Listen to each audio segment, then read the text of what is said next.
This conference will now be recorded. Okay, so Stacy, if you'll do the roll call. Yes, from the city of Fredericksburg, Dave McLaughlin. Here. Joshua Brock. Present. John Castellarin. Matthew Rowe. Here. From Spotsylvania County, Neil Halloran. Here. From Stafford County, David Schwan. Glenn Goldsmith. Wade Sudra. Here. Tara Durant. From King George County, Robert Gates. From Caroline County, Ken Pogue. Michael Hoyt. Justin Chenault. At-large members, Larry Gross. Rupert Farley. Here. And Dustin Savage. Okay, so for Neil and Wade online, Wade, we did receive your advance notice to participate remotely, so you can vote and participate in discussion just as you would if you were in person. Neil, unless you sent me something and I didn't receive it, let me know, because we didn't get advance notice of your virtual participation for this meeting based on Virginia FOIA laws, not the CTAC policy or Fampo policy. You're just going to have to act as an observer, so that means not participating in votes or making motions or the discussion. Stacy, Dave, just to clarify, is the notice just clicking yes or no on the meeting invite enough? It's not, but well, technically it's not, but since this is like the very first time and we've never had to do this before, Mr. Chair says that it's okay. So yes, we will consider that for this first meeting. So Neil, you also can participate fully. Okay, and so, right, this is the first time that's ever been invoked as a rule? Is that new since the last meeting? Yes and no. So this is the first time we've had to deal with this because it's post-COVID. We weren't doing this type of virtual participation pre-COVID. We only had like a call-in line. So it's always been a state law, but in practice at Fampo, this is pretty new to all of us. I'll send around an email to clarify everything. Understood. Thank you very much. Sure. Yeah, when it came to light at the beginning of COVID, when we had to shut down our in-person meetings, and then all of this was, oh, the strictness of complying with those rules came forward to us. And when we were online, all online, it was not as strict. Now that we're not all online, it goes back to the very strict interpretation of what participation is left. And it says that there's only so many times you can do it within a year or something like that. Remember, I think there's some limit. So it's pretty strict. So we'll have to get used to that as we move forward. So, but I'm certainly glad to hear from you, Neil. You always have something very helpful to share with us. So this is good. Okay. Just walked in. We got. Oh, you, Hank or Rodney? Okay. Hank is an upcoming CTAC member. We haven't received, like, the official process hasn't gone through, but welcome. You'll probably be here at the next meeting, hopefully. How long did you get here tonight? But that's okay. From where, Hank? I didn't catch which jurisdiction. Stafford County, right? Stafford. Good. You're not. You want to be chairman? I'd like to know what I'm getting into first. Nah. They tricked me on that. Don't listen to them. Okay. Okay. We need to approve the agenda. There's any items need to be added to the agenda or deleted? Rupert? I'd like to move item 8A to next on the agenda between items 3 and 4. So that our guest speaker can. Oh, I see it. In courtesy to our guest speaker. Move it. Also, I'd be inclined to add an item to the agenda. in recognition of the good service that our staff has provided during the epidemic. I'd like to recommend to policy that they declare this building off limits to anybody that has not been vaccinated. Okay, so you're suggesting a new member discussion and action under eight on the agenda? Is that what you're suggesting? That could be 8G. Okay, 8G. So just, and it's a discussion of the status of the building, access to the building based on, A resolution from us recommending policy to declare the building off limits. okay, so, all right, so we'll have a new discussion on it. So, all right, any other changes to the agenda? All right, so we will move,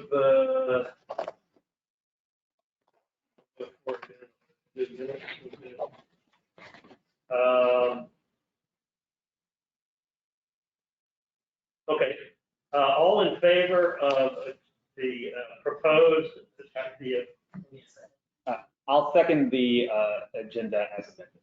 sorry, thanks, very much so, yeah, thank you. Okay, so motion and approve, any discussion, further discussion? Okay, all in favor of the amended agenda, I'll say aye. Aye. Anybody opposed? Okay, we'll go with that. So under the new agenda, we would skip right now to 8A? Yep. Okay, Let me give you a little background, and then I'll turn it over to Aiden Quirk, who is the Fred Transit Deputy Director. He's here with us tonight to answer your questions about the proposed amendment to the Transportation Improvement Program. So basically, Fred Transit is asking that Fampo include a project into the Fampo Transportation Improvement Program, which is a document that lists transportation projects to receive federal funding over the next 4 years. And when Fampo is asked to add a project to the TIP, that's what we call the Transportation Improvement Program for short, we have to have a 30-day public comment period, and we're conducting that now. We have received 3 public comments, and I'll detail those. I won't read them in full. They will be read in full at the policy committee, which will hold a public hearing on the matter next week, on Monday. So let me give you a little background about what we know about the project. The project involves purchasing land near the Bre Central Bus Station, which is at 1400 Jeff Davis Highway in Fredericksburg. And the land is to be developed as a parking lot for Fred riders and Fred staff. The project will be funded with a mix of federal, state, and local funds. The total project cost is $1,752,000. The parking lot will have approximately 50 spaces. There may be a cost to park or an option for free parking to those with proof of Fred ridership, and Fred Security will enforce parking. The comment period is open through August 16th, and we encourage policy committee members to share this opportunity with those in their community, as well as submit public comments on this. There is a Fampo public involvement webpage. If you go to the Fampo homepage, at the top we have a menu option that says public involvement. You click on that, and if you scroll down, you'll have full information on the project and how to submit a comment. Feel free to share that web link with other people. So as I said, we received 3 public comments. can I see one thing? Yes. When I went, it didn't take me to the proposal, or is there, I didn't see a link in there to take me to it. Go down. What I had to do was go on the agenda where you included it in the, Yes. The hard copy, or the actual Fred Transit Development Plan pages. Once I went to those and looked at. So I got my information from that. I don't know if that's the most current. That is the most current, yeah. So we'll add that to the webpage here. Thanks for bringing that up. So we received 3 public comments just to touch on the concerns expressed. 1, that there is not enough public information on the project for the public to submit meaningful comments. 2, there's not enough parking, there's not a parking need, and that it's cheaper to lease than build. There's no demonstration of a parking need. That the parking spaces encourage automobile dependency. that the project doesn't serve those who are solely dependent on public transportation. If they can't drive, they can't park a car, and that the money would be better spent on service improvements and supplementing fare for community members who are senior citizens, have a disability that limits transportation options, or who are designated as low income. And the full comments are in your meeting packet, with the exception of one comment that we received just prior to this meeting, but that will be sent out to you all. There is another link in the agenda which Matt had pulled up.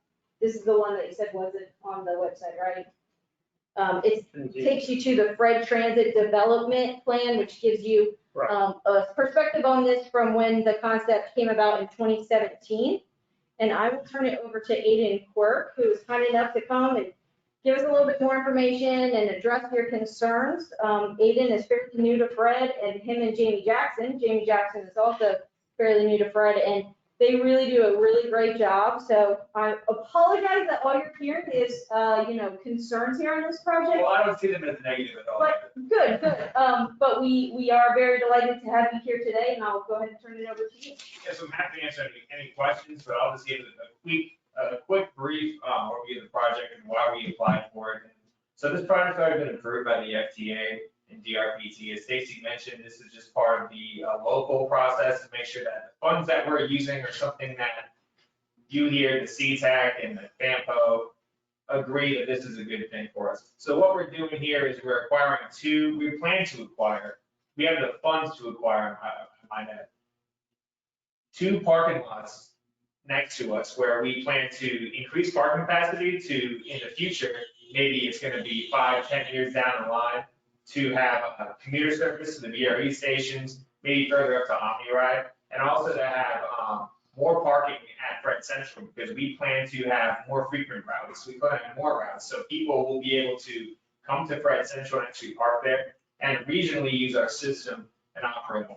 There's also a couple of things that we can also do with the property. We can also get more income for operating. This is just a capital project, but there's things that we can do in the future to keep it open. We can build something else on the property to get more operating income. As those of you might know, and some of you may not know, our biggest problem is getting operating. The FTA gives us a generous match on capital funds, which is about 80%, but they only give us about 50% match on operating funds. And the rest of that comes from the state and comes from local governments, and it's capped. So we're trying to find creative ways to also increase our operating funding so we can provide more service with more frequent routes. So in our TDP, we have both these projects listed as parking, but in the future, there may be other things we can do to build another facility, lease out some of the space. Who knows what we can do here in 10, 15 years. As you all know, we don't know where transportation is going to be in 10 or 15 years, so we're trying to maybe you can get an electric vehicle charging facility, things like that. But we're trying to find a way to add more parking for commuters, which is a demand that we have, and also trying to find ways to create more operating funding. So I'm happy to answer. I hope that gives you a good brief background of why we applied for it. Again, it's already been approved by the FTA and the state. If you have any specific questions, I'm happy to answer some of that. Yeah, I hear clearly that I'm having trouble with hearing. I'm thinking that one of the alternatives might be to get some rental income from building something on the property that like stores or shops. Yeah, but that's one thing that we do have in mind. Right now, we'd just be using it in the near term as parking. But in the future, by acquiring these lots, we'll be able to have a lot of flexibility to be able to acquire more income that we can leverage. So, for example, for us to get more operating funds, we need to have X amount that are local, X amount that are state, and X amount that are federal. By having our own stream of income to have local funding, we don't have to depend on jurisdictions to put that. So that saves money for the jurisdictions, and it gives us more flexibility to have more service. It gives us a consistent, it would, if we do go with that plan, it gives a consistent stream of income that we can use to match with these different federal and state grant programs that we follow. Well, there's not only that, but the fact that if you make the bus station surroundings more friendly pedestrian friendly in particular, more walkable, with some shops where people can hang out between buses or whatever, then that would make the bus service more attractive. You're absolutely right. And we're thinking about it as transit-oriented development. And by purchasing these parcels, it gives us the opportunity in the future to provide something that is more transit-oriented at that area to encourage ridership and give a lot more benefits, such as encouraging more transit development in other areas, and also having, passengers that would move to the area or work in the area that would use the routes and increase ridership. And as you may know or may not know, the more riders that we have on our system, the more funding we get from federal and state bodies. So by increasing ridership, and the best way you do that is creating more passengers by having good development, having more frequent routes, and simply just having routes that go where people want to go, where they live, where they work, and where they want to be entertained at, restaurants, bowling alleys, movie theaters, things like that. So this is just a small piece of the puzzle for us to get more operating income in the future, build it from there, but in the short term, it's just to get these commuter routes going so we can eliminate some of the congestion on 95 and some of the congestion on Route 1, things like that. I can't see who needs a parking lot in the way of customers. I can see it if you want to have staff, because ideally staff would take the bus to work. Exactly. Well, unfortunately, some of our staff live in outlying areas that we don't service right now. So a lot of our staff, to be quite frank, our system isn't working at the capacity that we need to, based on a lot of factors we get into. But a lot of our staff don't even live in areas that are serviced by Fred, which is a problem, which is why we need more operating funding.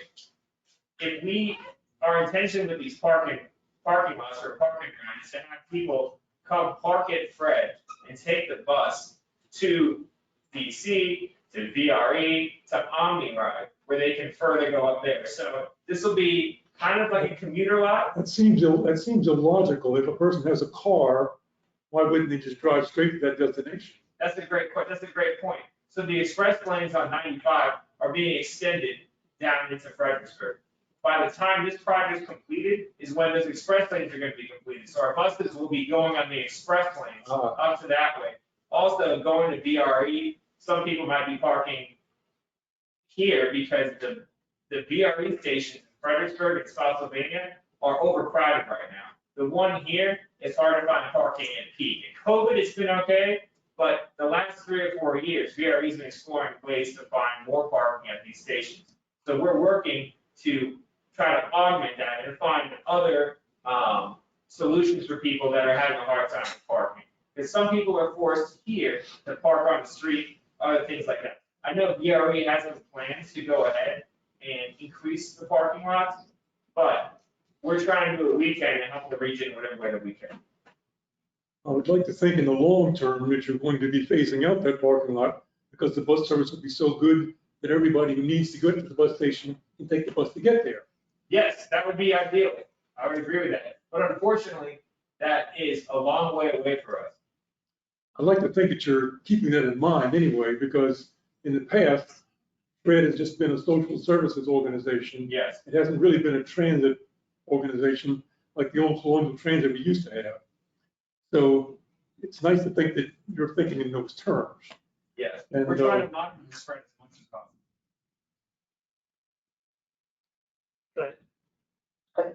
Could you clarify something for me? Sure. So are you suggesting that Fred is or should be engaged in commuter traffic along I-95 on the new commuter road? No, not necessarily. I'm saying that option. So we recently applied for and gotten a grant from Northern Virginia, and I think it was Northern Virginia Transit Council, and they have an I-395 corridor project. And we were approved to have a new park and ride route from Fred Central to BRE. We've also been in discussions to maybe in the future, and this is talking 10, 15 years, this is some of our long-term planning, not our short-term. Our short-term is just more frequent routes, better service. But we're thinking about maybe in the future, having commuter service up to DC and traffic maybe. That's something that we could be doing. It's nothing that we discussed formally. There's nothing that we have any plans for. But like I said, this is something that's really long term for us. We're just trying to learn and grow in the region. I know I was here for the East-West mobility study and discussing the congestion in 2050. We're going to be extremely congested by then. So we're trying to leave ourselves open to all possibilities and give us the most flexibility to be able to respond to whatever the region's going to be giving to us in 10, 20, 30 years time. So we're trying to play all our cards and be able to have as much flexibility as possible. I hope that answers your question. So my question and my concern are based on what was presented, which is not what you talked about at all. So I looked at what's there and it says, we may lose a parking lot. That church is illegal. So I'm saying, okay, if they don't have a requirement, they may have a requirement. So all of mine, and then when I went by there, a parking lot that is attached to that was 2/3 empty. There was 5 cars in that leased parking lot. There's adequate parking along the street. So given what was presented there, I have a whole lot of problems with this. You know, has that property, has the parking lot gone away? Has it been sold or leased or sold? And no, what you're losing, what that says there, it may go away with the Kingdom Baptist Church loses the lease agreement. So we have a lease agreement with Kingdom Baptist Church now. So you don't have a property, you may have. Right. According to that, okay. So, Yeah. all right, so when you see my comments, I'm gonna say, make no sense to me, you may have a problem, you don't actually have a problem. I didn't see a demonstrated parking problem. Now, granted, I was only there one time. Maybe there's spike. I saw plenty of adequate alternatives, i.e., if that, say that one does go away, then lease parking in the next church down, which is right there. There's parking along Seekovac, there's parking along Stafford. Anyways, I didn't see the requirement demonstrated. It was a might have a problem, wasn't, we do have a problem. And an item which I didn't put in there, but more and more people are concerned about having large blocks of concrete or asphalt that just sit there and soak up heat and, you know, have water runoff and everything else not being used adequately. So if somebody says, I want to create another parking lot, that's what it said, you were going to build a new more parking lot. More parking lots are going to sit there empty. So anyway. Mr. Chair, I agree with you. And then, so this TDP that you read that statement was from 2017, and it focused mostly on parking. What our intention with these lots is to, yes, the short term use of parking, but by acquiring these lots around the station, there's many other uses that we could use it for in the future, long term. So we're trying to gain as much flexibility as possible. Again, these are 4% local funds, there's 16% state, and there's 80% federal. So this money is being highly leveraged, only 4% local money for us to gain property and for us to do a lot of things that might be outside of that TDP. We're actually working on the new strategic plan that's required. We're about to be going to put that out for bid. So what's going to happen is that the policy committee on Monday is going to be a hearing, and at some point the policy committee said, yes, we agree to the match, the 4% match, or whatever you said it was. Is that what's going to be our play in this? Yes, so basically the 4%. All the other money is lined up if you get the match from the local committee. So I'll let Adam speak to this. Yeah, Mr. Chair, if I might, the match has already been applied. It's already part of the DRPT budget for FY22. The Fampo obligation process is to add the project into the TIP. So the public hearing is on whether Fampo wants to add the project into the TIP. It's fully funded. So the project is 100% funded, and this is just saying that, hey, you guys agree with this. This is something that is good for the region going forward. And if it's funded, it's not added in the tip. What's it? It can't move forward, right? If it's not added into the Fampo tip, it can't move forward. So it has the money, it's just. Project. So they would be returned to the state? not sure about the process to return funds, but it's. So I can speak on the process. So this is 5307 funds, and Fred is allocated X amount of 5307 funds every year. Right. We can use those funds for up to 5 years to allocate projects to. DRPT will match capital 5307 projects at 16%. So we're only missing 4%. We have 80 from the feds, 16 from the state, and then there's the 4% remaining from local. So these are funds that we're using for capital projects. Unfortunately, as I said before, our biggest problem is operating. So we only are able to use X amount of this for operating. So the rest of it, we're trying to use strategically with as little local money as possible to give us as much flexibility in the future. I'll let the chair recognize. Yeah, while you're here, a related question. The Google Transit option was discussed in the attachment that we had with your future plans. Yeah.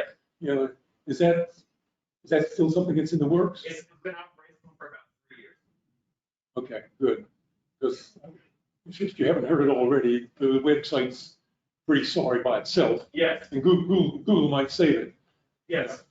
The other question I had was, I also in the same publication, I didn't read every word of it, but I didn't see any reference in there to your studying the possibility of combining the Fred hub with the Bre Station. It's logical in most cities to have those combined. Well, we're not studying that as a combine, but I do agree with you. Our station now is an old Greyhound station, which was made specifically for interstate travel, going to Richmond, going to DC, up to Baltimore, Philadelphia, Washington. If you've ever been to our bus station, you'll see how we have a hard time getting in and out, and basically serving Fredericksburg, Stafford, and Spotsylvania. We're good at some places in Spotsylvania. Stafford's tough just because of the way that our roads are set up, but the Fredericksburg city area, the way that our bus station is set up now is not good for it. We could probably use more hubs in the future, maybe one downtown, but unfortunately, that's not, the way that Fred is now, we're not in a position to do that. Any sort of new capital projects are going to be geared to either we're giving more reliable service, more effective service, or trying to generate more funds in some way, whether it's going to be through commuter service or going to be in the future some sort of facility that can be used for that can be used to generate local match for operation funds. And if you look at the 2050 LRTP list that Adam has been working on, you'll see that we have this project listed under there as having a multimodal facility. 2050, this is just pie in the sky stuff, and that is what I was referencing earlier, to try to access more revenue for us that we can rely on to leverage more operating. Okay, we're getting a little redundant. Any new discussion? I know you said you wanted to be flexible, and you may not have any definite plans in a particular direction right now, but I know you also said you wanted to progress towards getting more revenue for operating costs. Let's say you picked the stores and shops option to transform the parking lot into something like that. Do you have any kind of plan or process to get a plan that would say go from where we are now to acquire the lot to getting to? No, not yet. That would be a pretty inclusive process with Fampo, City of Fredericksburg, all our funding partners. There's other models of places that have done stuff like this before, and I'm going to be happy to talk to you about it offline. But like I said, there's about 4 or 5 different things that we could do in the future. But for now, we're just trying to acquire the lot so we can keep those options open to us. Thanks. All right. Oh, go ahead. Yeah, I'm intrigued by the idea of using the capital money to build income producing properties. I think they do that in some other countries pretty well. That's how they get their operating income, is from money collected from shops and things that are near the stations. Is that something, I didn't know that you could do that. Is that something that's pretty much doable? And is there more money available in the future to do that so that you can actually have a strategic plan along those lines? Yeah, so it's something doable. It's something that hasn't been done in the United States before. Yeah. It's usually done by private industry. The country's thinking about it, or Japan and Korea. It's something that hasn't been done before, but it's been things that have been studied and spoken about by different people that are looking at ways to leverage public funds from the FTA and use that model in an American way, but by you taking the inspiration from these private industries that run very successful and they actually make money off of public transit. Yeah, something to do. Yeah. I like the idea. I didn't, but it sounds like your funds are not limited that way. And I just thought they were, and that's why it's never done. Yeah. Okay, thank you. I learned a lot about the operations of TRIP. Thank you. Good, you're welcome. Yeah, it's important to educate as much as possible because these are very confusing funding things that we have to run through. Right? But thank you for your time, Mr. Chair. Right. Okay, so we're gonna go back now up to Thanks. approval of the CPAC meeting minutes. So approved. Move to approve. Does anybody have anything to be changed? Okay, I've got a motion to approve. We got a second? Second. Larry seconds. Any discussion of this? Okay, so if you weren't at that meeting or you did not have the opportunity to look at it online, then you should abstain. Obviously, you can't approve the minutes if you didn't participate. So there may be some abstain. Does anybody need to abstain? I'll abstain. Okay, thank you. All in favor of approving the meeting minutes as written? Aye. Anybody opposed? Okay, thank you. Okay, I have no old business. Anybody have any old business? Okay. We have a review of the policy committee meetings, Stacy. Yeah, so I'm gonna have to read off notes for this one because Yeah. the last policy committee meeting was in June. I'll give you just a quick summary of some of the highlights.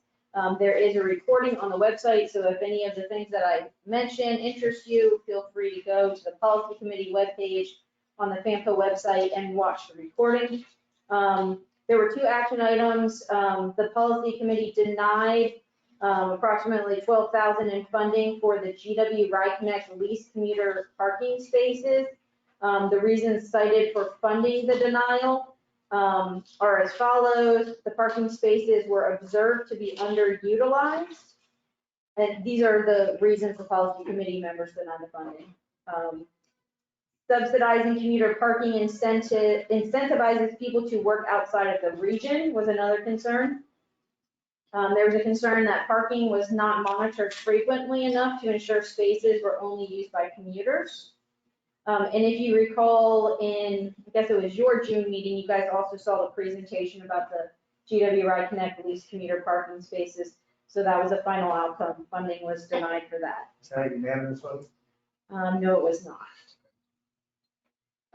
There was an unanimous approval of Fampo's new Title VI and Public Involvement Plan. That was the presentation you saw in June on the Community Engagement and Equity Plan, and the committee voted to endorse that. And then there are 2 interesting presentations that make it really worthwhile to watch that committee recording. There was a presentation by Federal Highway representative, and they gave some information just for general knowledge, not something that Fampo is actively looking to do, about becoming what's called a transportation management area, which is a specialized urban area designation that can come with more funding, more close cooperation on project selection process with the federal government. And then there also was a presentation, again, just to promote awareness of options, not something that's being actively sought at. It was a presentation from Plan RVA, which is a planning district commission for the Richmond area. And the executive director came up and explained how Richmond recently created their Central Virginia Transportation Authority, which is a authority that can leverage gas tax in order to pay for their transportation projects in their region. And those were the highlights. Now, the transportation planning area might come about in some part just because of the census. Remember that correctly? Yeah. So essentially, a TPA that exists in northern Stafford could actually extend further down possibly. Possible. Yeah, Yeah. so there'll be change, could be changes as a result of this census. All right, thank you for that. Okay, it's time for public comment. Have anyone from the? Yes, I have. Okay, we have, with the 3-minute discussion, please. Mr. Chairman, could you refresh my memory as to how many minutes you give a person for public comment? 3 minutes. 3. Okay, I'm Joe Brito from Stafford County.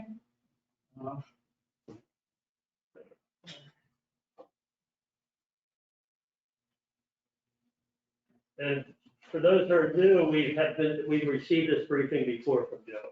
Okay. So, Well, I've done a lot more research since then, and I have a lot more proposals, but I won't be able to do it today, the other proposals. But anyway, I was on a transportation committee 25 years ago. I've been involved in Stafford County and activist, and I've studied, I looked at all the studies and so forth. And I came up with a proposal that tweaks the Stafford County Comprehensive Plan.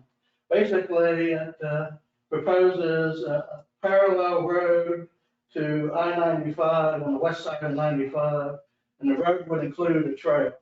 Okay?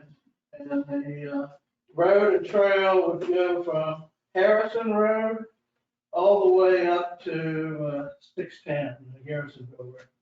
And what it does, it uses actually 6 existing roads to keep the costs down, the impacts down, and the environmental impacts down. So those the 6 roads would be Vine Road, Centerport Parkway, Berea Church Road, Celebrate Virginia Parkway, Carl Silver Parkway, and then the Mall Road that kind of goes in the circle. The bottom of the Mall Road, there's already a traffic circle built that has a stop out for the Mall Road. So anyway, this particular road is similar to Corridor 3 on the outer connector study. And what that study indicated was it would reduce traffic on between this road and Route 1 on 630. It would reduce traffic on Route 17 between Geico and Route 1. It would reduce traffic on Route 3 between Harrison, or not Harrison Road, Salem Church Road and Route 1 if this bottom connection is done for the Mall Road. Now, see, we're not going to get out of our transportation problems until we have connectivity. And this proposal here has connectivity. It uses 6 existing roads, but it connects to 20 existing roads. So those 20 connections will give over 100 different alternative routes where people can avoid the busiest intersections. And it will also reduce traffic from Route Garrisonville Road to Harrison Road, reduce traffic on Route 1. And this is more of a low cost proposal, but if you try to widen Route 1, you're going to impact hundreds of businesses, and the cost of the real estate is very high. But anyway, I guess my time is up, so I'm going to go on. But I do have other proposals here. I'm proposing that we make this Cannon Ridge Golf Course into a regional park. There's 7 miles of paved trail there already. There's a beautiful waterfall right here. And like, you have a very good site, webpage. Would you tell us that? Can we get a lot more information? yeah, I have, I posted it on my Facebook page under Joe Brito. And this map is my picture. Okay, and I've also. So the beauty of that is, look, I'm not here, but the beauty of that is we seek citizens' input the comments that is on his page, his webpage or Facebook page, a lot of comments from citizens. So that would be very good for us to be aware of and see those. So, And I also have about 80 comments or so on my petition. And the petition, the link to it is on my Facebook page, if anybody wants to see it. But I have like a 20-page presentation on my page that anybody can look at. So thank you. If anybody wants to talk about this after the meeting, I'm free. we have a written public comment that Stacy is going to try and read in 3 minutes. Yep. Couple things. Go ahead and stop me. This is submitted by a Fampo resident named Jane Leeds. She writes, the infrastructure bill that is currently being worked on by the U.S. Congress presents a timely opportunity for Fampo to plan for the hoped-for infusion of federal monies into our congressional districts. It is important to make sure that there is an awareness that some of that infusion of money should be set aside for the much-needed and often overlooked portion of our communities that need equal access to transportation. Access is the key word for making all of our systems work in a viable way and with applications that make sense for those who use them. First, we need sidewalks for the aged, disabled, and pedestrians who can't afford a vehicle to transverse safely in our communities. This also extends to tourists who come to Fredericksburg and surrounding areas to tour historical sites and enjoy all the shopping, eating venues, and entertainment available here. In addition, one of the largest VA facilities for our servicemen and women will be built here. We need to be ready to provide them with equal access to reach housing, services, shopping, and all the other things needed in their lives to provide a genuine quality of life. They deserve that and more. At the moment, we lack a viable infrastructure to promote any of the above items that I have mentioned, and there's much more that is needed. We don't have audible signs to allow safe crossing of busy streets to reach bus stops, stores, office buildings, and services. Safe passage to public transit stops by those who are physically and/or mobility challenged also does not exist in most places. Transportation must be and should be equally accessible to all who need it. From my personal perspective, Fredericksburg Metro is one of the most challenged places I have lived in to try to use public transit. Many will point out that there is a low-cost shared ride service available.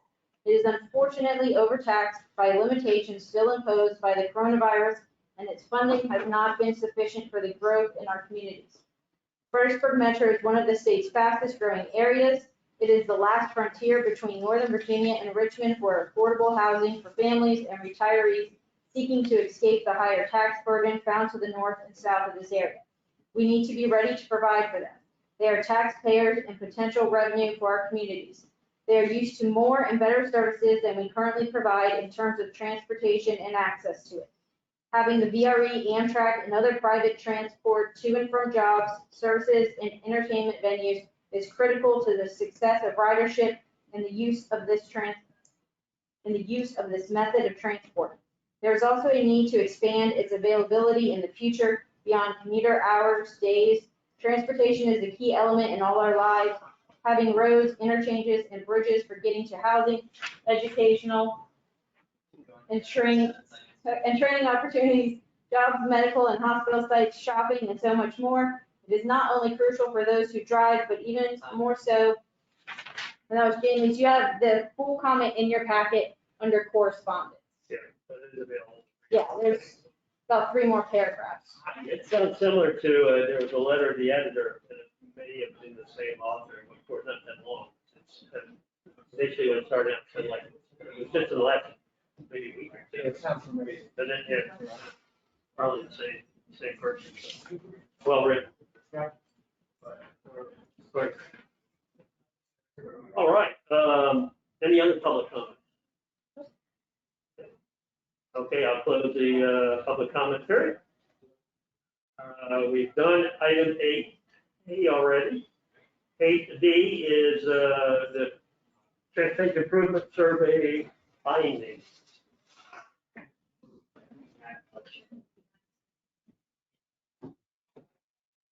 All right, Awesome, thank you, everybody. So I'm going to go through today the transportation improvement survey results. It was conducted May 25th through June 18th.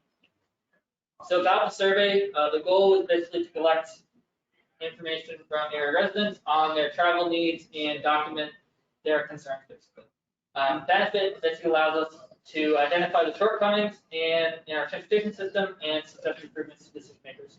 So there'll be a similar presentation to our policy. Yeah, let me interject it. So if you didn't take it, you don't remember it, because I went to take it.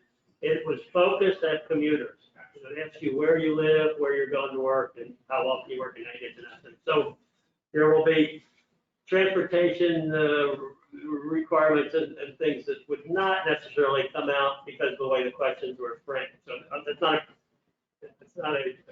I'm not putting it down in any way or saying anything about it. I'm just saying so you know that that's where it's coming from.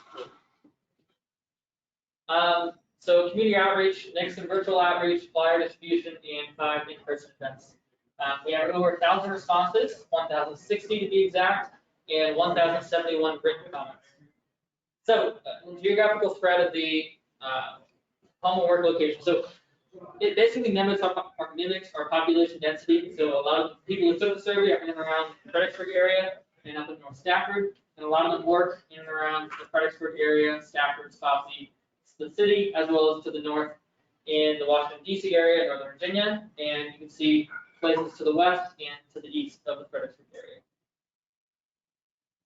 Demographics, so you saw on the last slide the work locations of residents. So 50% worked in the Fampo region, 44% worked elsewhere, and a further 6% teleworked. And I'll take note that the survey asked, where did you work before COVID?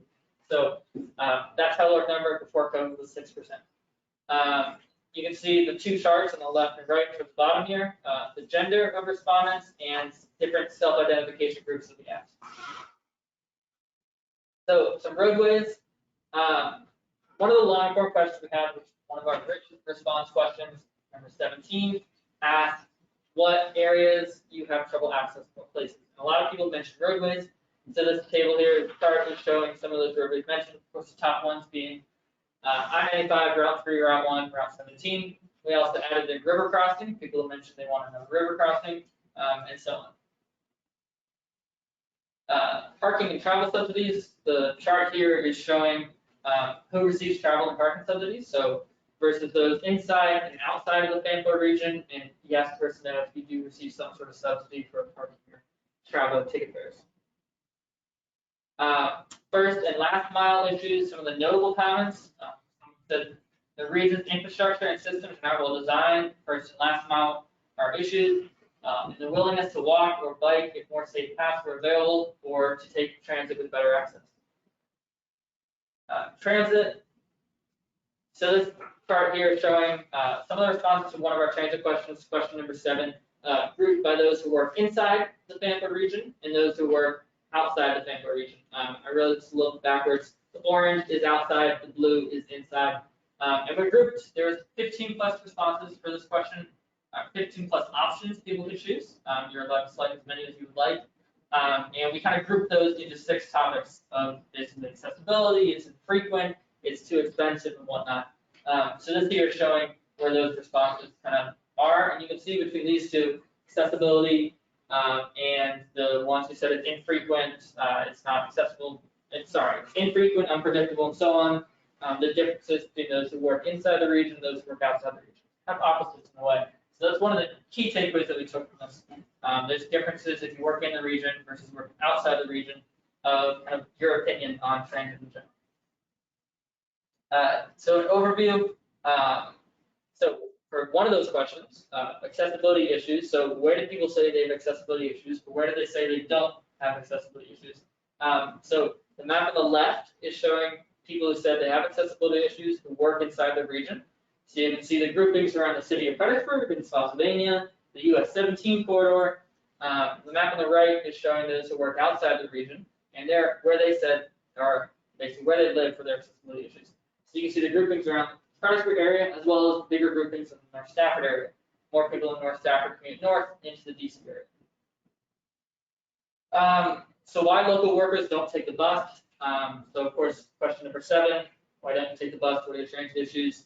And grouped specifically by those who work locally. So just the groupings here showing the responses to all those questions. You can see the biggest one, blue, being an accessibility issue, basically to their destination and back. How do I get there? Why longer distance commuters don't take public transit? So those who work elsewhere outside of the region. And you can see the responses here as well. The top one being that there's no option for transfer along that route. So similar accessibility issues really. And then a further question number 8 was, what would entice people to use transit? So we asked, why don't you take transit now? What would you like to take transit basically? And these are the responses of all the questions. And it's basically, saying more reliable travel times being the top response, accessibility, other types of services. And then the transit overview again, where do people who want transit improvements live? So one of our questions asked, what type of transit improvements would you like? You had 4, 5, 6 options for different improvements. And one of the options also was, I don't want any improvements. So we've mapped those by who do want and who do not want. On the left side, do not want. On the right side, do want. You see the groupings of those two. A lot more people in North Stafford want transit than, say, a comparative count into the Fredericksburg area, especially Spotsylvania area. And then what kind of new public transit infrastructure would people like? So that question exactly here, this is the chart, for instance. So you can see on the left here, those who said they don't want any new transit, 21%. There's several options for new buses, dedicated lanes, new bus station, regular bus routes, as well as options for light rail was our top response at 34%. Then commuter rail route is at 21%. Passenger rail. What did people say? They want timely trains, faster travel times, expanded service at stations, and better access. Easy to transition between, say, Tread bus to the VRE or VRE up in DC to wherever they work location. Interest in light rail. So where do people live and work who have an interest in taking light rail as their new transit improvement? The map on the left is showing the general home locations of those individuals in the circle, pointing towards their work locations. So you see a lot of east-west movement in Spotsylvania County towards the 3 corridor, north-south movement along I-95, US 17, Route 1. And then the map on the right, similar but the opposite, showing the work area. So those who said they want light rail, where do they work? The general work locations of those individuals are the circle, and then pointing towards their home locations. So you see a lot of east-west travel here that we picked out, especially towards Dahlgren. There seems to be an abundance of people who want some sort of better service to Dahlgren rather than taking their car. Similar, this question is talking about commuter rail. The map on the left is showing those who have taken, want to take, or want new commuter rail infrastructure. So just where are their home locations by transportation analysis zone, the counts. So you can see all the people in the Fredericksburg area, North Stafford area, especially up in Quiet. And then the map on the right here, similar to the previous slide, showing the work areas in the circle. So you can see a lot of abundance of north-south travel for passenger rail, of course, but also there's people who may want passenger rail, Dahlgren, for instance, as being one of the options that they want. So really, one of the things I'm trying to point out is that there is a need for commuter rail, maybe not just to go north, but also to east or west. And that's something that could potentially be explored in the future. Buses, so moving away from trains and on the bus, summary of some of the comments. So the responses combined for those who, like, why did you not take the bus? And their reasons for it, basically travel times are too long. There's a lack of sheltered stops and nearby stops, accessibility being a big concern. There's also some people who said they don't know how to access it. So better stuff on that will definitely help. Similar to the previous couple of maps that we showed, the home area in the circle here pointing towards their work location. So for people who want new bus infrastructure, where do they live to their work location? You see a lot of north-south as well as east-west travel on Route 3, Route 17, for instance. So really what we're trying to do here is point out the travel patterns of people who want light rail, who want commuter rail, who want bus as a new public transit option. And that can help figure out where might a new bus system work, or might a new commuter rail work going to, or upgraded commuter rail, I should say, or a light rail go to, for instance. And these questions will definitely help in the future with future policy and future planning documents help those, help influence those, so to say. OmniRide, one of the options was, do you take OmniRide to work? Do you want a new commuter bus? Have you taken OmniRide in the past year? So that's mapped here on the left, showing those people. So, and then on the right is their work location. So you'll see a lot of abundance in the DC area, as well as you'll find that there are people who said they've taken OmniRide in the past year, but they now work in the Fampo area. There's people who want new community bus infrastructure and work in the Fampo area. So there's a count of people who work in Fampo, but the majority of them are people who are taking OmniRide to DC.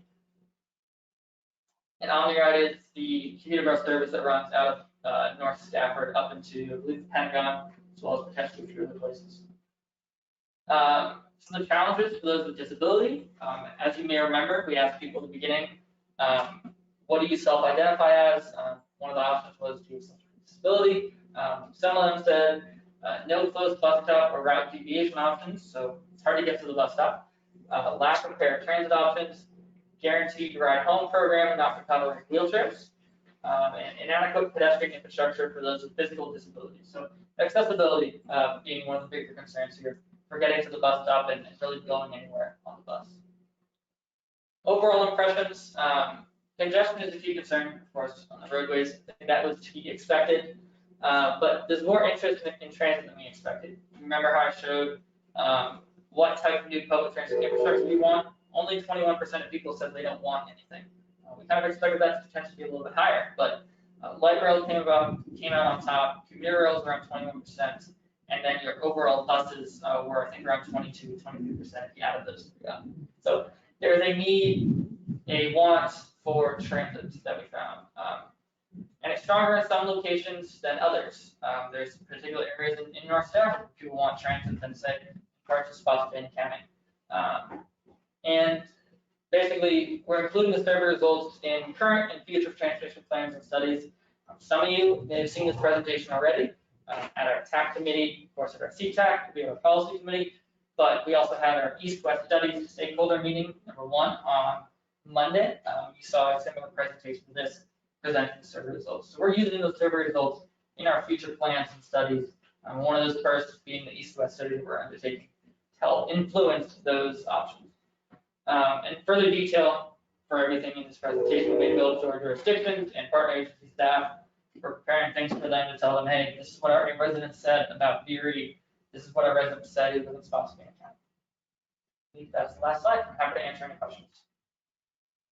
I'm curious if there's anything in this survey regarding the answers that were, very different from, say, a couple of years ago in similar questions. Yeah, I don't, of course, as we found out, this is Fampo's most responded to survey ever. I think our previous record was in the 300s. That was a survey that Stacy did, I think, last year on LRTP.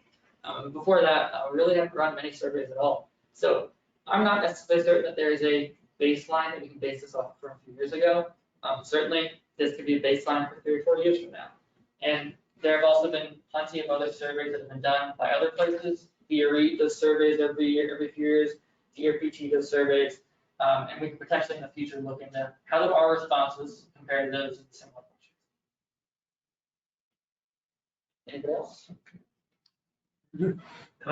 Now, I know 2 months ago, and it's initially brief that this was going on, obviously now we have the results, but we remember we were challenged to get it up over 1,000, and so look, we did, so we could pat ourselves on the back. We're very happy to do that. We were quite surprised, but it was a really fun experience with this survey and see the number in the system just keep going up and up and up, and suddenly, oh shoot, we're at 1,000. Wow, we did it. So it's really good to help inform a lot of our stuff in the future. Came out with some really good, really interesting responses. I guarantee you, this is not the last time you'll see our survey. There'll be a lot more stuff in the future. Commuters have opinions, and they want to tell you about it. Exactly. Yep. Did you have, okay, so the part about the access to the disabled, Yes. is that, do we have any idea how many disabled, what the demand is for that thing, for that type of transit? And is it a potential area for transit to Yeah, it Gang ridership. is a potential area for gang ridership. Yeah, I think a lot of different groups of people who are disabled and physical disabilities, transit may very well be one of their only options for getting around as they can't drive a car. So there's always room for improvement in that area and extending service to people who do have disabilities, listening to them, hearing their concerns. I know Stacy's done some public involvement in the past on that, and basically, hey, how can we help? How can we do better? How can we increase service, make better service, and whatnot? So we've been working on that over the past few months. The survey tells us a lot more. I guarantee you we're working on that direction. Good stuff. Was that a demographic? I mean, a series of questions for you are disabled and, take you down this avenue. So what would 10%? So basically what the survey allowed us to do is, for instance, this question, self-identification. One of the responses was person with a disability. Yeah. So what we're able to do with the survey is filter it. So I can go into this question and say, I only want to show people for the rest of the survey who said they have a disability. So what was that percentage maybe to get it? Yeah, so it's 5.16% of people who respond to the survey said they have a disability. So we're able to go through and say, for every single of the 17 other questions, 18 other questions in the survey, we can say, okay, here are the responses people who said they have a disability. And we can do that for every single question in the survey, which helps us do a lot of crossing of data and crossing of analysis to questions. Do you have any further breakdown of the elsewhere for the 44% of the people that participate in the survey? Seems like a large number when you take out. Of where they're working, where they live. Right, because it just seemed like that's a pretty large portion Yeah. of people taking the Fampo survey when you take out Spotsy, Stafford, and Fredericksburg. Yeah, so I think what we found, and there's been a lot of studies done in the past 10 years on how many people work inside of the Fampo region, how many people work outside. They've always come up with a number usually between 40 and 50%. So it's in line with basically what we thought we would get from the survey. Of course, not all of them work north. You can see there's people who go to Dahlgren, for instance. Few people who went to Richmond, some to Orange County. There are 44% of people who work outside the region, and then there's probably 30, maybe, there's probably maybe 80% of those who work north, who travel north. A lot of them on Erie, Vanderbilt, carpools. I'm sorry, I think I read that wrong. I thought that was a home location for people. I didn't know that was for work. Yeah, location. so Okay, sorry. that was the, yeah, so that's based on the work location. That's the work location. Yeah, so everybody, Got it. well, the survey asked, where do you live? Basically asking, if you live in the Fampo region, take the survey. Of course, there's going to be a few people who don't live in the Fampo region. Some people live in Ladysmith and Caroline County, elsewhere in Caroline County. Some people live in Lake of the Woods, Orange County. That's a very, very less than 5%, smaller than that, I think, even of people who took the survey. So the majority of people who took the survey live in our region, and then we just break it down from there with where they work, and especially those other questions. So you were saying that, you said 80%? That was just a throw-out number. I don't have the exact number off the top of my head.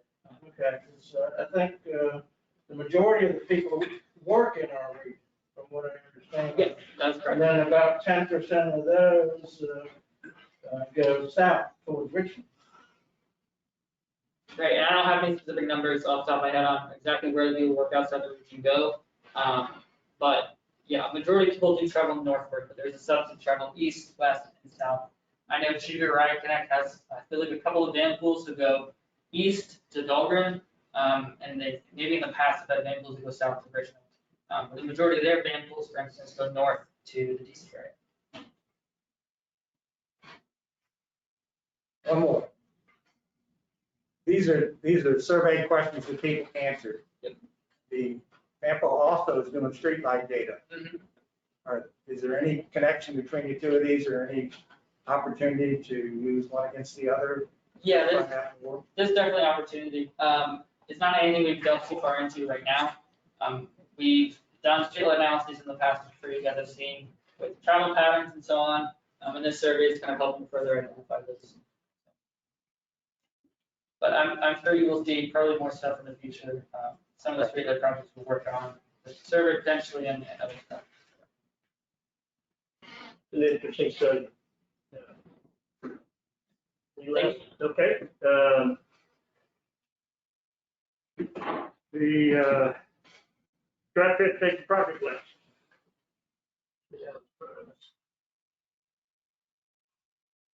Good evening, everybody. I know you guys in the room can't see me based on sharing the screen, but I'm sure the people online can see me now. So I'll be reviewing the long-range transportation plan. So if you could go to the next slide. We're going to talk about what is the long-range transportation plan. So the plan outlines the long-term vision and goals of the transportation system in the Fampo region, which consists of Stafford, Spotsylvania, and the city of Fredericksburg. And it lists all projects that we plan to accomplish in the next 20 to 30 years. So our document ranges till 2050, so that encompasses the next 29 years. And in relation to receiving projects that will be on this list, there's two kind of portions. We have the fiscally constrained list, which incorporates all the revenues that we receive from our local jurisdictions and agencies. And then there's just a general needs list. So if we can go to the next slide. For this process, we received 149 new applications for the 2050 draft list. There were 56 highway, 76 active transportation, 11 transit TDM, and then 6 preliminary engineering and studies. So in the chart in the bottom, there's a breakdown by mode, but also by jurisdiction or agency. So you can see in Stafford County, the tan line represents highway projects, and they applied for 37. The blue line is active transportation, they applied for 5, and then transit TDM, 2 projects, and that's the teal line. And so that goes across with all the agencies and jurisdictions. And then looking on the right side of the screen, we have the project breakdown by cost in relation to mode. So the tan again represents highway. So we had $464 million worth of applied for projects for the highway, 238 million for active transportation, and then 46 million for new transit and TDM opportunities. So the next slide, please. So what we did to get to this point to incorporate all of these new projects, the policy committee asked us to incorporate all of the 2045 projects on the constrained long-range plan list, and then work from there to incorporate new projects with the remaining budgets. So here we have a breakdown based on mode. So for the highway and active transportation list, it breaks down highway funds and active transportation funds. And then we have 2 different year groupings. So we have the mid-year projects that will happen in the fiscal years FY 28 to 38, and then the out years or the far term projects which happen in FY 39 to 50. And so you can see that last row shows the available funding for the new candidate projects once we've already incorporated all of the existing 2045 projects by mode and by each funding source. So if you can go to the next slide, please. So with all this remaining funding, we were able to select 54 out of 56 highway projects, 20 out of 76 active transportation projects, and 11 of the 11 submitted active transportation projects. And you'll note that on this list, we do not have the PE preliminary engineering and studies because we don't have a specific methodology listed out for how to score and rank those. So we've incorporated all 6 of those applications into the draft list. And in order to select these projects, we had the scoring methodology, which was approved recently in the spring by all of the committees. And then we went based on their rank and down the list based on costs. And so if a project deducted from the available funds, we looked to see what was remaining. And if the next project on the list was available to be funded, we funded that project. However, if the next project on the list was too expensive to fund, we used the running available balance to skip that project and fund the next highest scoring project or projects. So for example, if we had $20 million remaining and the next project on the list was $26 million, we'd skip that project and incorporate the next few projects that would remain in that $20 million budget, for example. And if you could go to the next and last slide. So in our draft list, which incorporates all the 2045 projects and all the newly incorporated 2050 candidate projects, we had a total of 323 projects for the next 29 years in the constrained list. So this table breaks down the projects by mode. and also by agency or jurisdiction.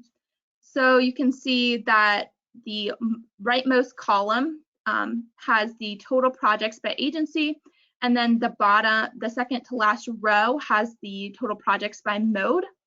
And then the very last row in this table has the costs by mode with the 2021 estimate dollars.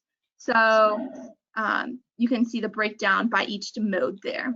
And that is the last slide I have, and I can answer any questions.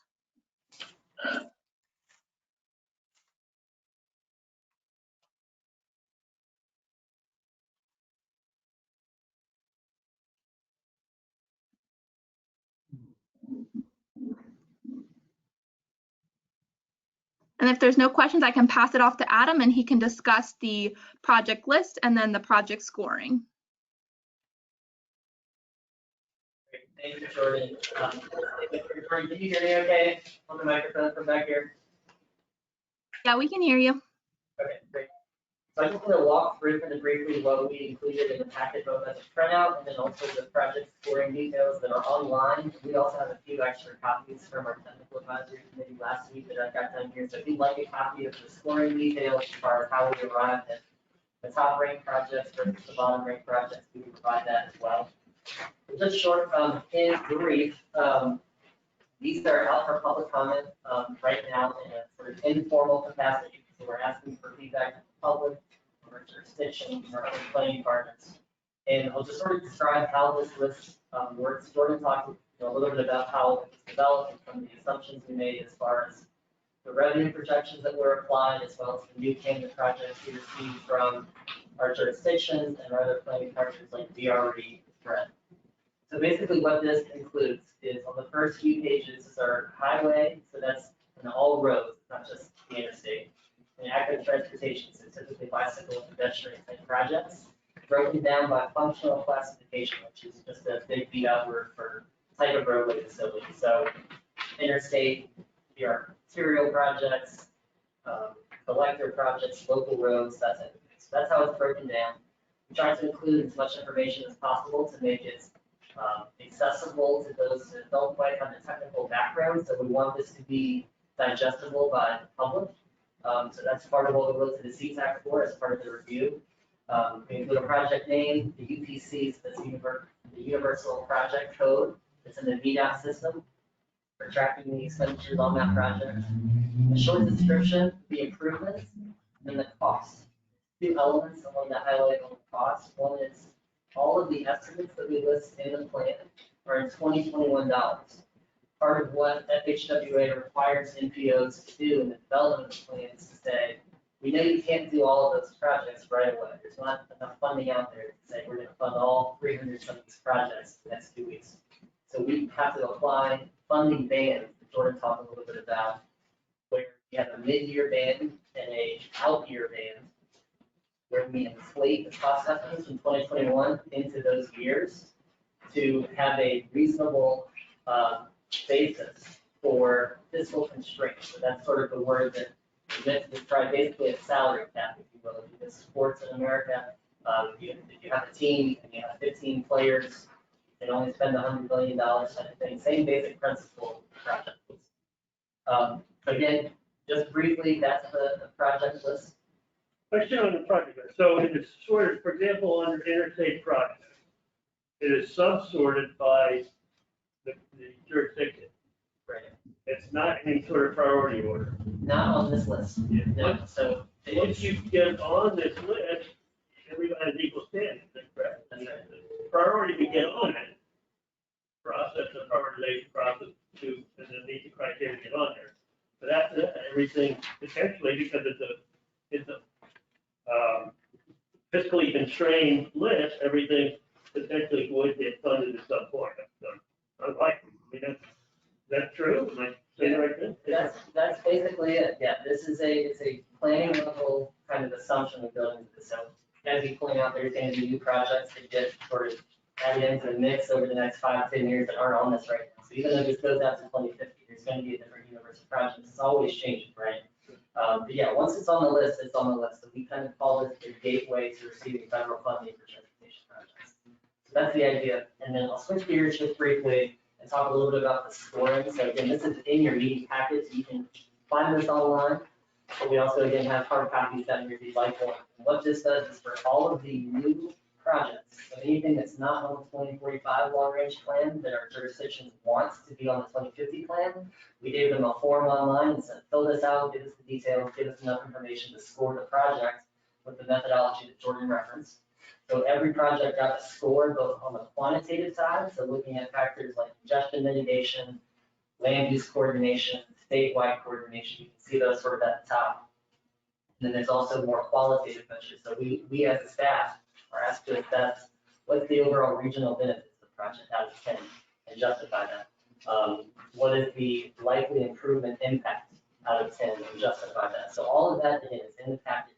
And this does have a ranking. So all of these projects are scored out of 10 by mode. So we have the highway projects, active transportation, transit TDM, and the highest ranking projects, we sort of, as the funding is available, we sort of pick them off one by one. So if there's $50 million available, there's a project that's $10 million ranked first, it goes on the list. Next project is $20 million, it goes up on the list, and then we're left with a balance of $20 million. If the next one's $30 million, what we've done in this case for 2 projects is we've skipped them. Can't fund it based on the cost estimate. We would go to the next highest ranking project that can still fit within that overall dollar. So I know that's a little bit of information overload, but just want to keep this relatively brief and see if there's any other questions. So who did the scoring? Our staff. Not the TAC, just the staff did it, following the criteria that we provided and agreed to. That's right. Following the criteria that's approved in May by all committees and workshopped over the course of about 6 months before that. We took that, and that basically gives us everything that we need. There's, again, a quantitative side, the qualitative side. So we spent about 4 or 5 weeks scoring the projects after the window where we called for the project. We had a cutoff date, and then we scored it. So all of that information as far as what the scores are and how they were developed are in the packet. Do members, say the planners at the city and the counties, and which are members of the TAC, do they get the question, or should maybe please have one moved up or anything like that? We do actually have language for that, so we do have what we call exceptions. So even if it didn't rank the highest based on quantitative or qualitative factors, if there's something else going on, so for instance, if this will come up at the BPAC meeting later this month, where in Spotsylvania County, they're looking for a funding program called Transportation Alternatives, where they're looking to apply for a project that is not on the list right now. So we're talking about the idea of making that an exception and taking off the lowest one that's on the fiscally constrained list off to deal with the current reality of Spotsylvania is looking to fund that project in particular. So there is language in the methodology to allow for exceptions to the rule. Okay, but the staff does not adjudicate that, right? There are 2 exceptions that we built into the proposed draft list. One is a project that actually Aiden mentioned is here, where it's sort of it's a conceptual kind of catch-all where they're looking to increase service above current service levels of FRED. So we don't have a basis for scoring since it's sort of a hypothetical project. We don't know exactly where or how frequent or what the cost is. So we sort of left that on the list as an exception. The other project, Jordan, can you remind me what the other project is that we treated as an exception? Yeah, the other project was the regional Fampo Greenway, because we were just hosting meetings about the having the Greenway, and I think Carrie will mention that a little bit later in today's meeting too. Right, so that too is sort of a line item we're adding into the plan as an exception, not scoring. So we don't know exactly what the improvements are going to be yet, where the localities want to apply for funding for the regional Greenway network and worked on, that you'll hear about here in a second from Carrie. That's another exception we made. So there are 2 that we built into this and explained to the TAC when we made that first presentation last week. And Jordan, I might be asking questions about things you said. So lesson learned, before COVID, I would bring my laptop so I could see the slides better. So I might have missed. So this is now for some informal public comment. So it'll come back to TAC, the TAC will bless it. And then I was in PC. Right? We're going to ask all of our committees to endorse the draft list next month. Okay. I mean, it's a difficult thing for people like us to say, oh, yeah, that doesn't look right. Why is that lower or higher than others? I mean, A lot of work. That's what I thought. Right. Rupert, What good is the UPC number? That is the Universal Project Code, and that's basically a 6-digit identifier that VDOT uses to track a project. In the past, when I've tried to use the UPC number, I've got nowhere.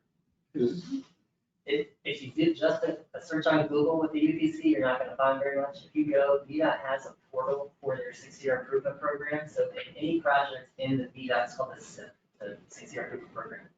Any project in that program will have a UPC. They have a portal where you can pull out the SIP in a web browser and type it into that portal, and it'll show you exactly what you're looking for. So we can make sure that we get that out to the CTAC. Thanks. Sure. but I do have one question about the cost to complete, because several of these don't have a value for that. Is that indicative of all of the money that is necessary to complete the project has already been allocated? Okay. Yeah. Yeah, because I also saw like there was a couple things on here that I thought were done, like the Thornburg Interchange is on here. So why is that included? Yeah, there's maybe 10 projects or so that the VDOT district has asked us to leave on the list, even though they're fully constructed, everything is done, but they're not off the VDOT books yet. So they like to have a reference with the NPO to have it on our plan until they're totally closed out. So we said, we're happy to do it, but we're not gonna factor the cost in the county. So that's why we have that cost. And I know Stafford, diversion done, and some Stafford is on. Same thing, yeah, it's just not closed out with VDOT books. good question. Thanks.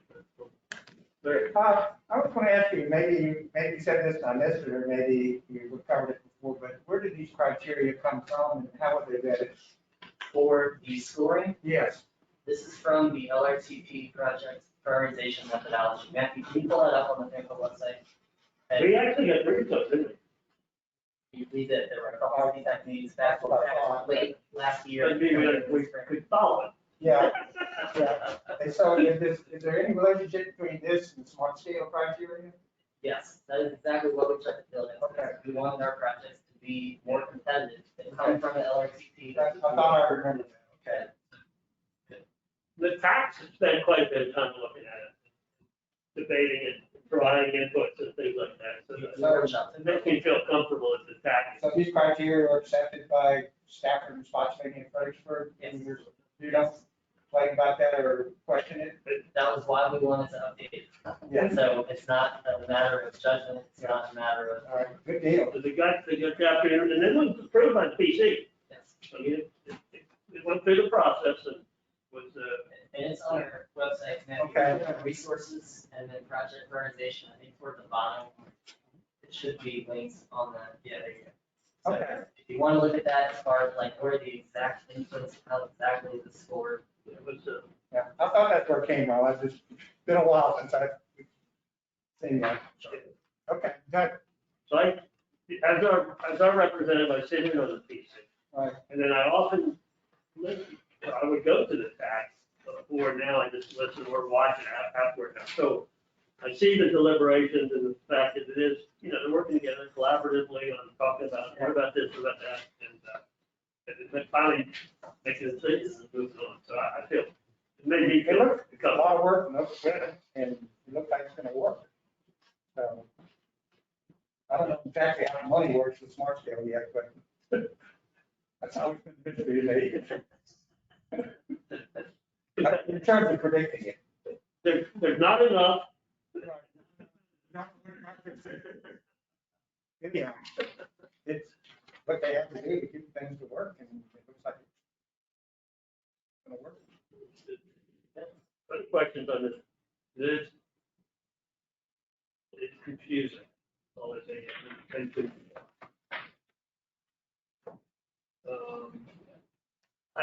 I mean, there's some, if you represent a jurisdiction, you may want to look at on this list and the ones that, here's the spot they were going, this spot, a couple of them that might jump out there. And then maybe go to the UPC and get more information so you can better say, oh, that's what that's about. Okay.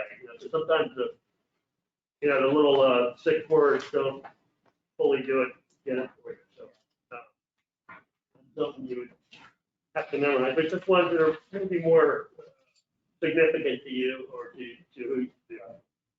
Maps are so hard.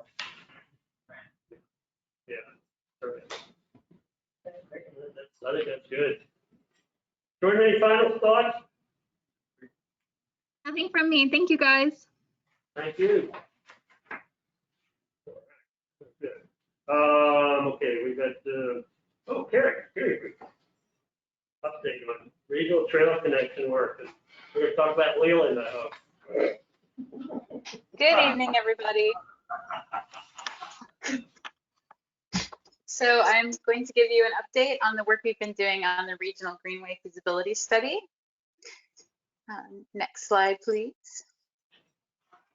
So this study started because of a $20,000 grant that was awarded to GWRC in August 2020 by the Virginia Department of Forestry to study the feasibility of a regional greenway system.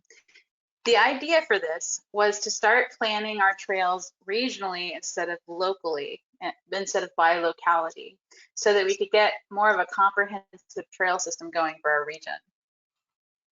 So the grant proposal from us that was developed with our former executive director, Linda Millsaps, was to develop a vision for the Greenway and a method for prioritizing planned trails for future funding sources.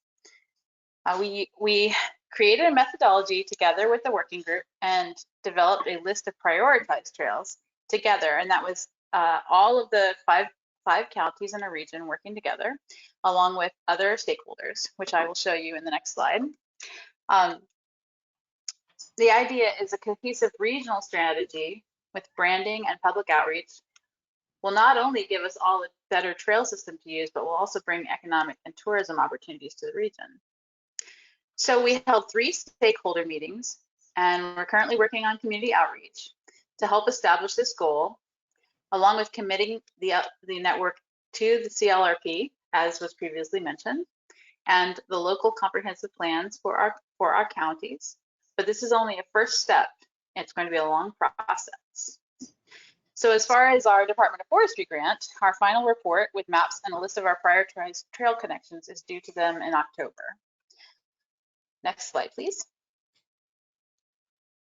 So this is just our slide showing our Greenway working group. The presenters, myself, Kimberly Young from UMW, and Denise Nelson from the Berkeley group, along with the BPAC and locality planners from the jurisdictions, department heads, and organizational leaders. And just to let you know, I will be sending all of you this presentation afterwards so you can take a look at it better. I know it's hard to see on that screen. Next slide. Great.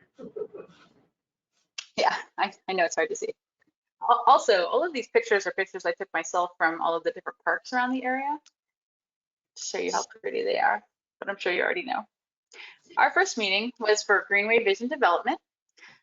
We decided that the Regional Greenway will be conceived of in the beginning as a multi-jurisdictional trail framework that will be built upon over time. We're going to plan it in advance, and we're going to submit the network connections for funding, and they'll be implemented over time as funding becomes available through smart scale, through transportation alternatives, through recreational trail programs of different kinds, both federally and state. Phase 1 connections, those are the highest priority and the easiest ones to build, so they're going to be focused on first. We're prioritizing linking the region, connection to natural and historic resources and green spaces. Next slide. Our second meeting was for the prioritization metrics review. These are our metrics we chose. So feasibility being a big one. Can we build this trail? Is there funding? Is the location proper? Is the terrain going to be something we can build on? Is there project readiness? Is it connected to historical, natural, recreational, or existing infrastructure? Does it link trails we've already got? Is there equity? Is it accessible to equity analysis populations? Is it in a dense area? Is the trailhead in a high population area? Will there be lots of folks to use it? Is safety a concern? Is road separation accounted for? Is there a crime prevention concern? Regionality, does it promote intra-regional connectivity? And support, is there political and public support for it? Does it conform to our vision? Does it have a duck? Just kidding, it's in the slide. The last slide, the next slide, please.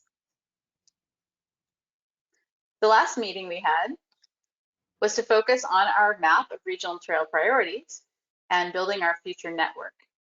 So we used those prioritization metrics I just discussed with you to develop them as a guideline to choose our 8 to 12 first regional connections as a group, and then we went further to build the future network. So the map I'm going to show you in a few slides will be used to develop the trail projects regionally for future funding opportunities. And many of the priority connections I'm going to show you have already been submitted for Smart Scale and Transportation Alternatives funding. So we're just waiting to see how they will do. Next slide.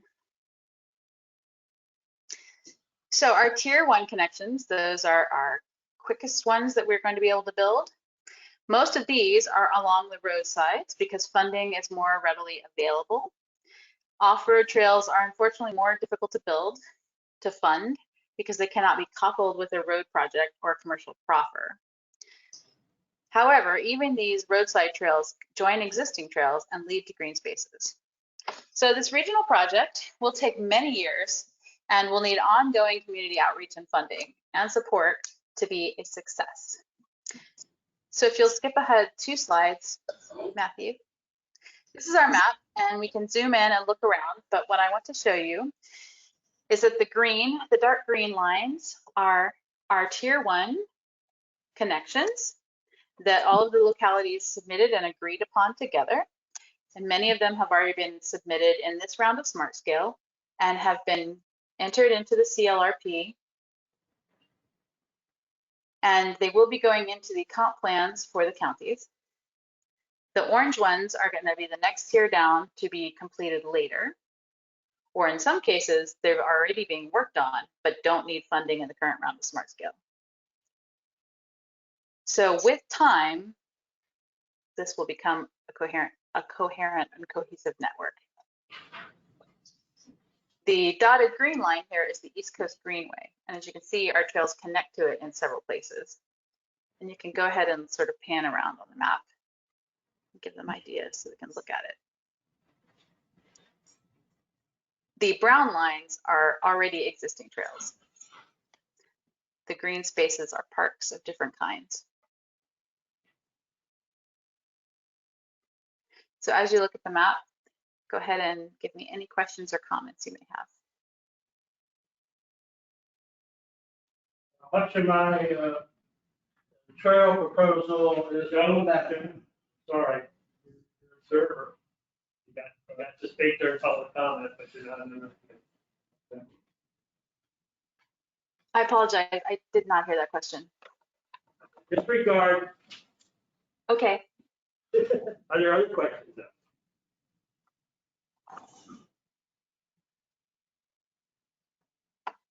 Well, we'll put you on the spot. Talk to us about the Leland Project that's been so high in the news. The Leland Project? You mean the bike lane on Leland that needs to be completed? So Stafford did not submit that for this particular project. Bike lanes are not eligible for this grant because they're on-road projects. All of these links on the Greenway are off-road. They're alongside the road but separated from the road. They're shared use paths. So any on-road bike facility would not be eligible.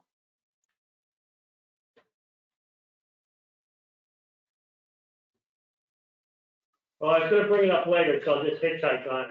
I'm wondering, and I don't know about it, if this would be a case study for a breakdown in CPAC. Was our outreach right? That we missed this disconnect between what's proposed and what the citizens want? I don't know enough about it. But can we learn lessons from it and the CPAC and how we can better get inputs from our citizens? I don't know.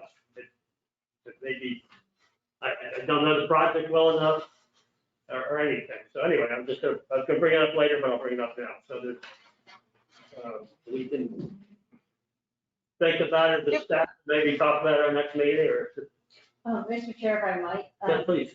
So this whole study is more of a GWRC product versus Fampo. So me as a public involvement coordinator, unfortunately, I can't do any public involvement for it. They're working with a consultant. Okay. But you mean the Leland? No, I understand that. I'm just saying, I really hitchhiked. Okay.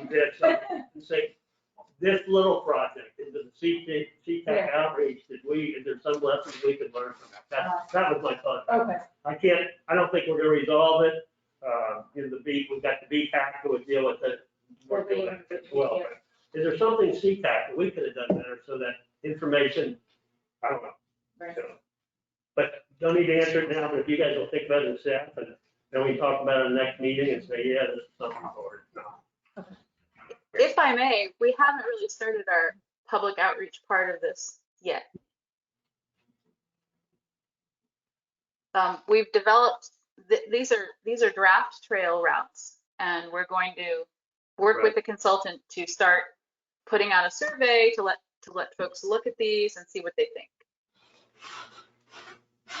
That makes sense. Yeah, absolutely. I have a question about a particular route. On the map, could you zoom into the Chatham Bridge area?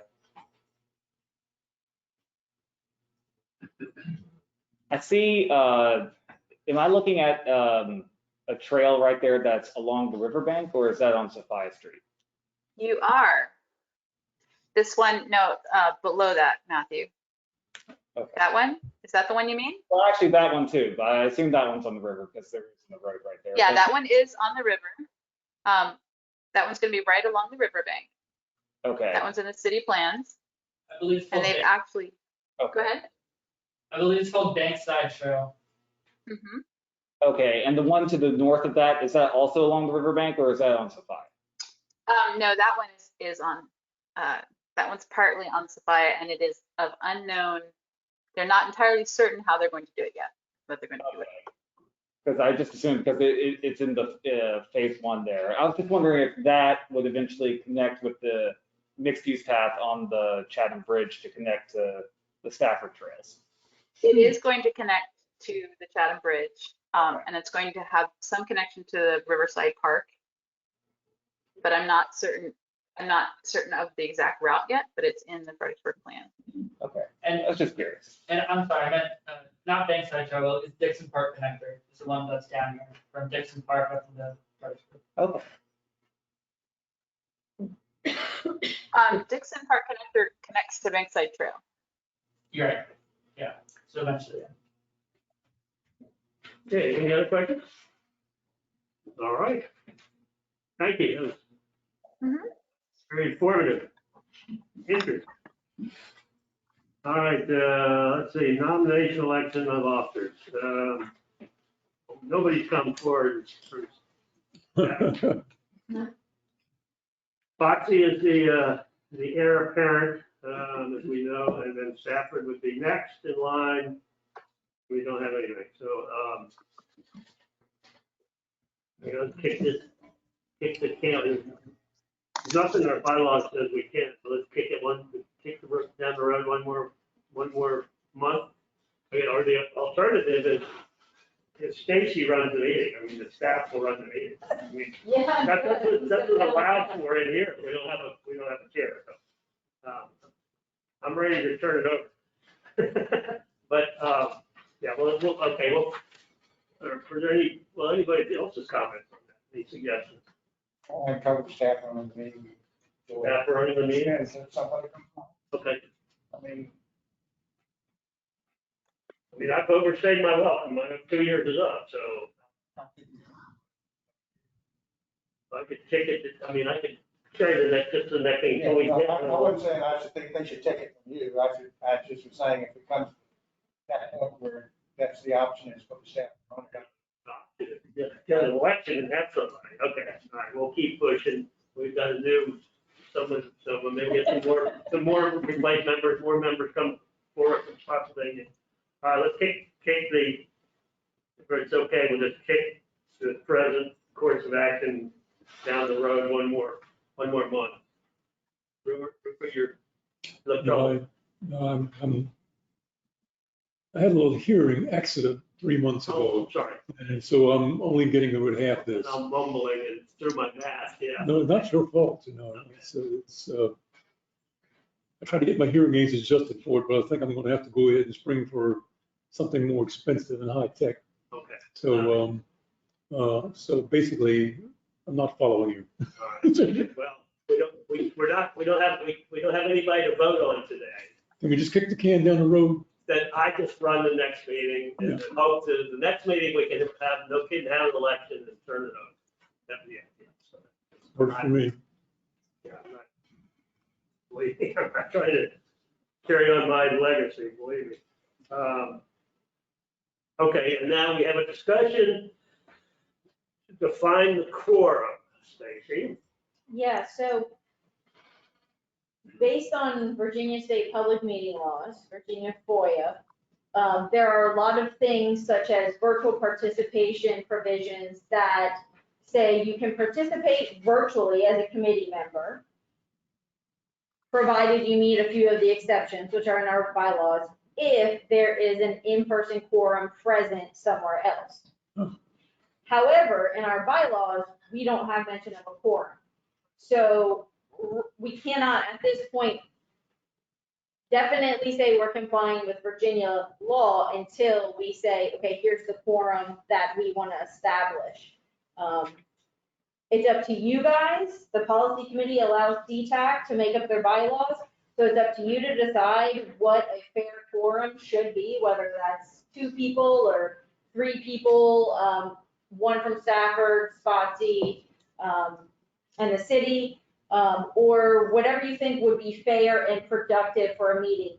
I've been told by people who have been at Fampo much longer than I have that in the past, and correct me if I'm wrong, that there was a quorum and it was taken away because there was an issue with people attending and then they couldn't ever get any business conducted.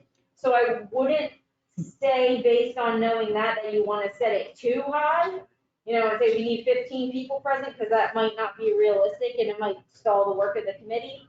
But it's up for you to discuss, but we do need to have some kind of quorum defined in the bylaws. Another comment I had is that we're an advisory committee. You know, we're not a policy committee, we're not elected officials. We can't make decisions or money's going to be expended or not expended based on us.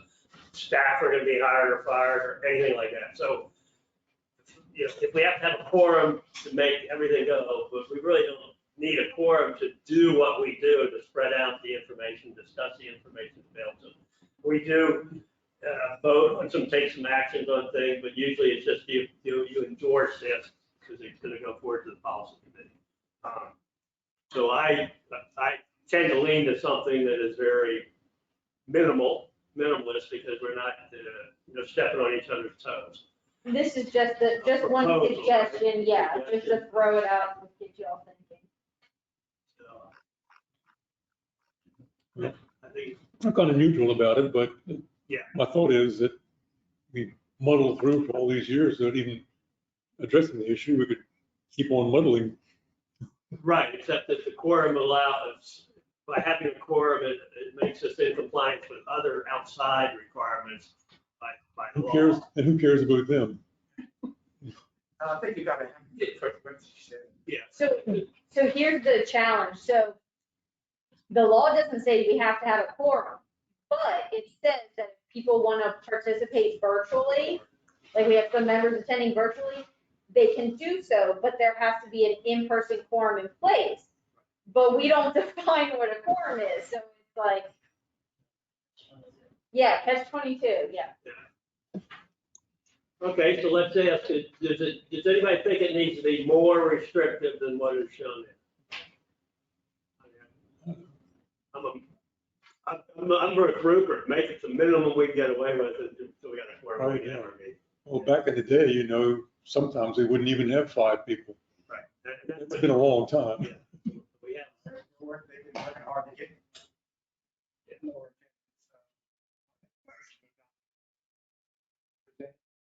Why not? You can discuss it or not. Yeah.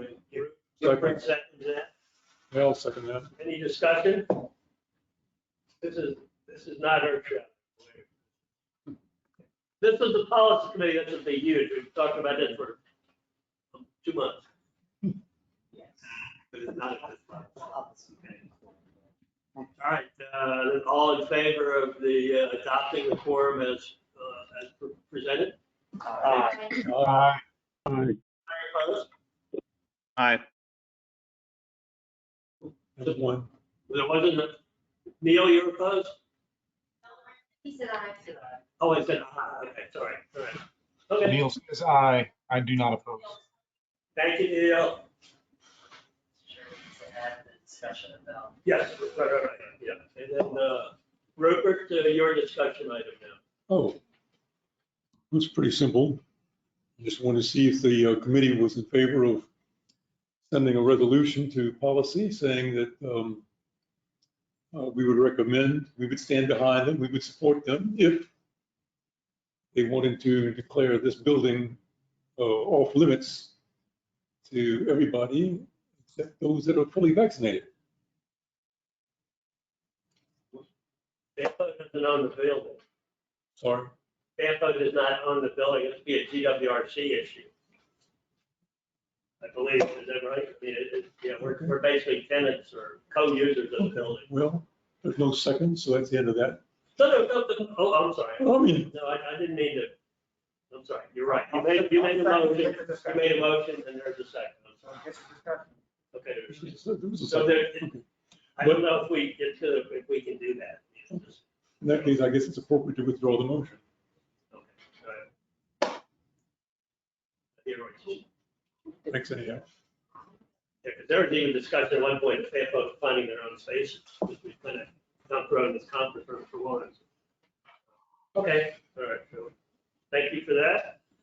Okay, we got another opportunity for public comment. You want 3 more minutes? This one, another minute. The Greenway plan that was presented, most of the trails, they even had the trails at the Kennedy Walkers. Say that. We could just basically put one trail going up, connecting the 3 localities, the regional plan, and everybody works together, we can. Okay, close that, and correspondence. The attached correspondence is the public comment letter that I read partially at the beginning of the meeting. Okay. Staff reports. Yes, just 3 things, and I'll try to be brief. I know we're coming up on 8 o'clock. 3 items. First one, I just want to bring your attention to an east-west mobility study that Fampo staff have just launched, and there's a stakeholders group.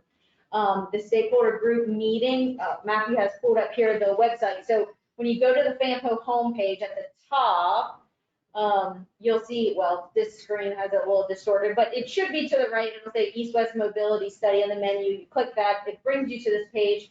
It'll give you information about the meetings. As I said, they are open to the public.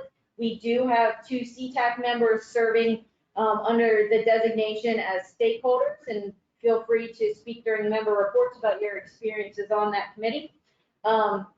It seeks to address a few things. One, there's never been a study that looks at east-west movement of people and goods in the Fampo region. Most studies have been concentrated on north-south movement. So we think there's going to be a lot of interesting findings there. With the information, Fampo staff is going to ultimately recommend solutions to alleviate congestion and to improve connections to transit, and with pedestrian and bicycle connections to public transit. Feel free to jump in if you guys want to add anything else here. The next meeting is going to be on October 12th at 2 p.m. Those are held in person here, same room. And the meeting presentations, if you're just interested in checking out the meeting presentation, that's on that webpage under presentations. We'll put our PowerPoints up there, and perhaps in the future meeting recordings. The next item is you should have received an email today. Couple things on that. So we're your representatives for CTAC. And it's study looks like it could take about a year and a half probably. So we've got meetings set up. We're trying to meet every stakeholders meeting every 2 months to talk about the progress there. We did make some decisions yesterday about what were some higher priorities, west corridors, pretty obvious. Some that were less obvious or less, not as high priority, but still very relevant.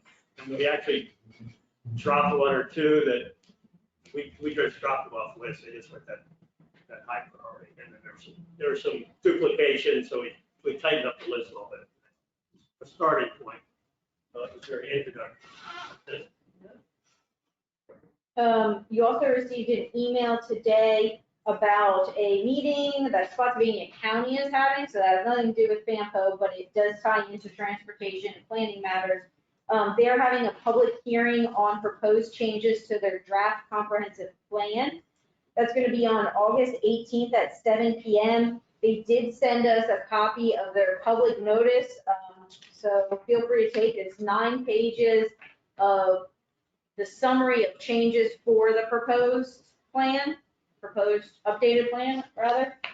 So I'll set these here. If we run out of copies and you're interested, let me know and I can print more off tonight. And that was Stafford. Spots. Oh, Spots. Yeah, and they do have some changes for transportation and zoning and things that this committee has talked about at past meetings that are pretty relevant. What else? Also on August 18th, Fred Transit is having a public hearing on proposed service changes to the university's Eagle Express service. They have some more information on their website. We also, under our public involvement tab on our homepage, have some information as well that you can, actually no, it's not on there because that's the other public comment period. We've got too much public comment for Fred. It's on our social media channels, and I believe I also sent you all an email on that. So public comment for Fred about the parking lot, separate from public comment on the UMW service changes. Two different Fred opportunities there. Bottom line was an expanded service for the students. Yeah. And the university has been made aware of the service changes, so they are able to comment if they so choose. That's all I have, Mr. Chair. All right. Okay, member reports. Anyone from Stafford want to, anything about Stafford? Yeah, highlights. Botsy. Okay, real quick. Hey, let us anybody. Any of the members have a report they want to make about their jurisdiction? This is Neil, as the lone Spotsylvania member. I still strive to increase the recruiting capability for the CTAC members, and I'll continue to strive to do so and to resolve the election issue at some point in the near future. Other than that, just trying to push out all the data I can to people I know. Thanks. Glenn Goldsmith with Stafford here. Nothing to report at this time. Thank you. Dave Swan is on. Nothing to report at this time either. Okay, good. I've been on since the introduction. I missed the voting rules. I heard the end of it. Okay. The one thing I want to put, another thing that was on in the news was the crash coming down Lafayette Boulevard to the new roundabout that they built there by the development across by Lee Drive, the entrance to the park. If you've gone up and down that thing, it's coming downhill. I think it's going to be an issue. So I think we're going to hear more about that. If anybody gets comments from citizens, obviously you have to talk to them about it. They either be Spotsylvania coming down that way or going out that way. And then Fredericksburg and Frederick good comments. We'd be very welcome to hear that. And maybe it might become a potential agenda item for maybe future month. Okay. Rupert, your favorite time? Move to? I was just wondering, when that truck turned over at the roundabout, was it coming downhill? No. But your favorite time is to say, I move to? Oh, yes. Move to adjourn. All favorite time. But if not, you're here by yourself.